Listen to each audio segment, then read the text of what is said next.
Hi everyone, I am Suyash, and today I will talk about a very important principle of law, the principle of stare decisis. I will discuss the same with a jurisprudential perspective to provide conceptual clarity in relation to the doctrine of stare decisis. Stare decisis is a Latin term that literally means to stand by things decided. Essentially, it is a doctrine of precedent under which it is necessary for a court to follow earlier judicial decisions when the same points arise again in litigation. It is often said that a case is only authority for what it actually decides.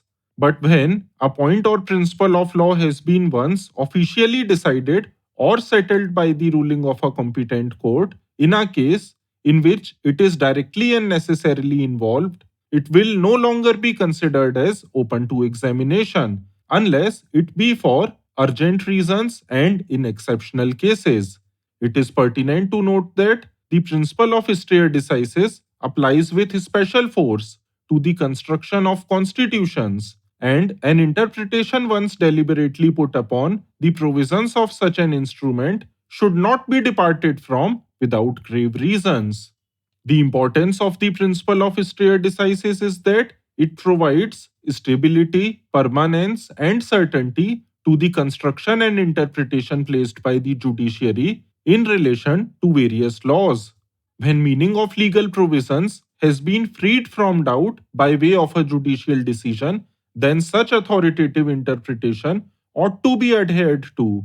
As most of you would be knowing that there are two parts of any judicial pronouncement: ratio decidendi, which is the binding principle of law on which a decision is based, and obiter dictum, which is the portion of the judgment that is not binding and may contain observations that are not relevant to the case.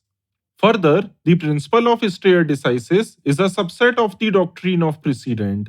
Though the principle of stare decisis is important, yet the judges must be meticulous in ascertaining that whether a previous judicial ruling is applicable to the facts of a particular case or not.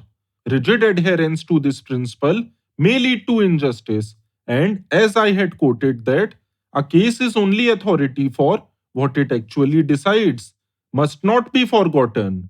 These legal doctrines are meant to be aids to interpretation. Fulfilling the dictum of these maxims and legal doctrines can never be an end in itself. What is most important is the development of law. If by applying the principle of stare decisis, a judge feels that rather than developing the law, it would lead to a regressive approach, the judge must take recourse to other principles of interpretation and apply his mind to the peculiar facts and circumstances of the case at hand. Countless number of pages could be written on the doctrine of stare decisis, but the purpose of the present post is to simply briefly introduce the concept to the audience.